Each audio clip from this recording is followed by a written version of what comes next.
we are going to talk about India's presidency in G20, especially with relation to the growth of economy in this country. With regard to this, with me here is Mr. M. Ramesh. Welcome, sir. Thank you, ma'am. With regard to the G20 summit and India's presidency, what do you think just in the beginning of it? Yeah, India is assuming the presidency at a time which is a very crucial period because not only the world has just emerged out of the pandemic, it also looks like the world could get back into the pandemic. We are at the point of inflection. And then you have the Ukraine war on one side. And consequent to that, it looks like the world could be pushed into a recession in the coming years. So it is at that very crucial juncture that India is assuming presidency, and many countries, especially those of the global south, which is the developing countries, are looking to India to assume the leadership position, raise issues that are relevant to them, and take the world in a path that will mean inclusive growth. As you said, the world is undergoing different kind of a phase, like the attention needs to be given to health, to be given to economy, to be given to food production, and lot of sectors need to be looked. And especially growing countries which needs attention and which needs to solve their own problems, like coming out of the pandemic and dealing with the different kind of situation and tackle all the challenges which arose out of COVID. Till now it has not been solved yet. What do you think about that? In G20, all these countries are going to be discussing very, very critical matters. And India, as the president of the grouping, has the responsibility to steer the agenda. And India obviously will steer the agenda in the direction that will be helpful to the developing countries. So developing countries are looking to India to take the leadership position. Yeah, as you said, India is looked up as a bridge for developing and developed countries, and more so because India has done a lot of help for developing countries during COVID-19 period, and not only medicines but also otherwise India has been instrumental in providing a lot of things. In fact, this point has been made by many experts, including Mr. Shombi Sharp, who is UN's ambassador in India. The point is that India is a very trusted nation in the world today. On the one hand, it is a leader of the developing countries. On the other hand, it is a country that has the trust of developed. In a manner of speaking, India can be a bridge between the developing countries and the developed world. It can balance both interests. It can effectively convey the concerns, apprehensions of the developing world to the developed world and convince them about what actions need to be taken. Very, very critical issues are to be discussed this time. For example, climate change. That is something that we all have to understand. It's very critical. I don't know if the criticality or the enormity of the problem of climate change has hit people at large. People are not fully aware of the true impact, the unfolding disaster that is staring us in the face, the climate change. India is a very active participant in global climate conferences.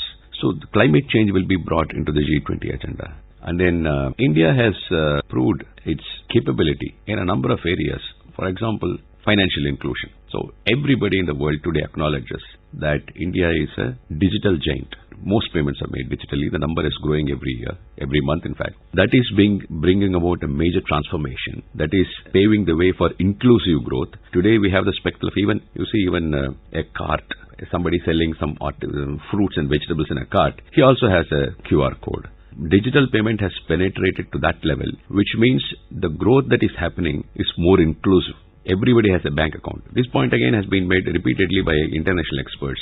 JAM accounts, that the digital payment system. And then other major thing that India has done is it has proved its capability in terms of producing vaccines for the world, not just for itself. We've delivered something like 200 crore vaccines. We've also given vaccines, some for money and a lot of it for free, to a lot of countries.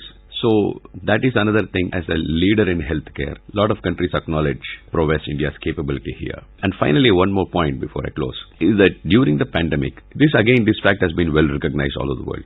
Some 800 million people have been given foodstuff directly. Nobody really starved. Many people lost their jobs, many people lost their livelihood, all right, but nobody really starved. We were able to deliver foodstuff to people. Actually, that program is still continuing. It's not It's not taken off yet. So these things, this inclusive growth, this ability to deliver health care to poor people, and then this ability to take care of the delivery of food to poor people, these things have been noticed by the world and well acknowledged. With regard to economy, we have introduced fintech. Yeah. So this financial technology step has been a great jump in a developing country which surprises the world. Yeah, it has indeed surprised the world because at least on this count, we have overtaken everyone else.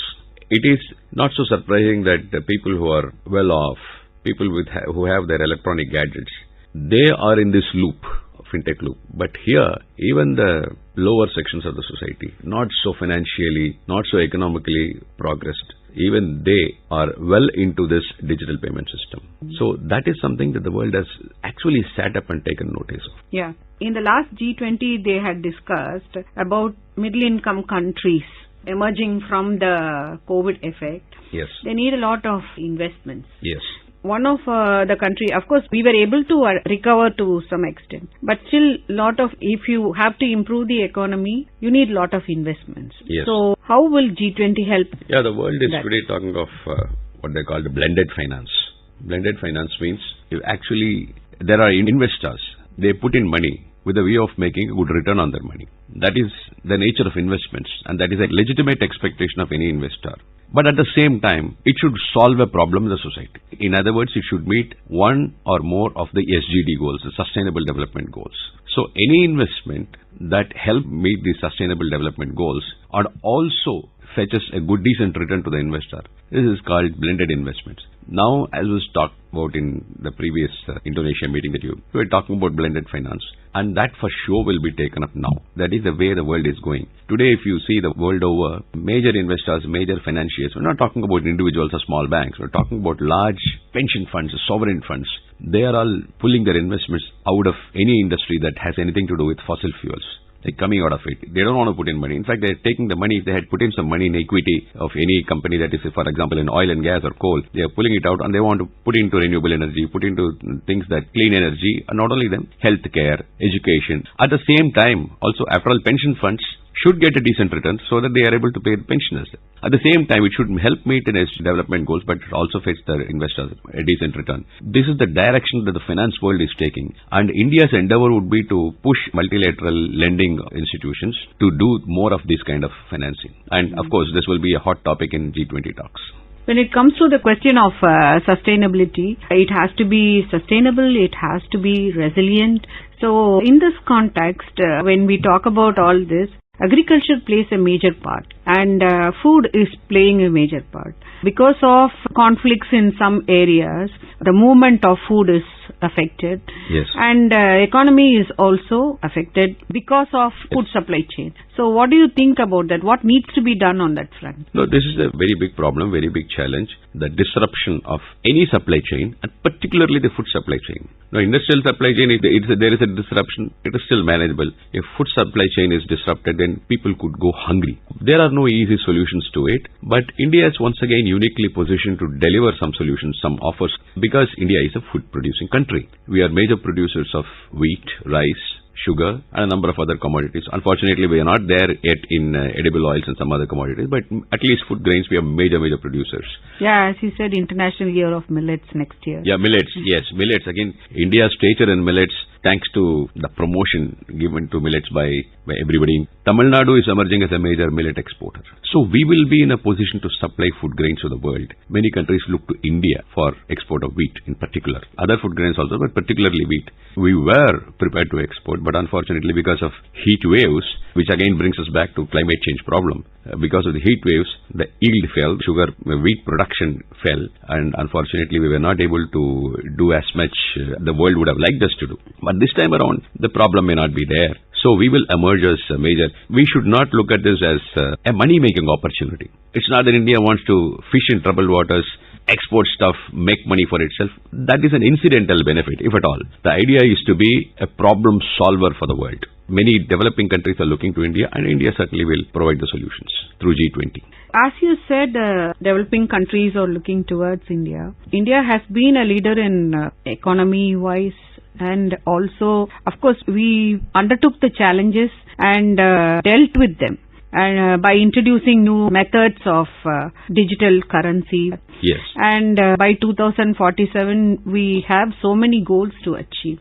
So what opportunity G20 has given to us is a stepping stone Indeed towards it is. that direction. So I need your final comments on that. At the very fundamental level, enhances India's image in the world. And secondly, we're going to be having number of meetings here. Something like 200 meetings in 50 cities have been planned. We're going to have lots of foreign dignitaries visiting many of these countries.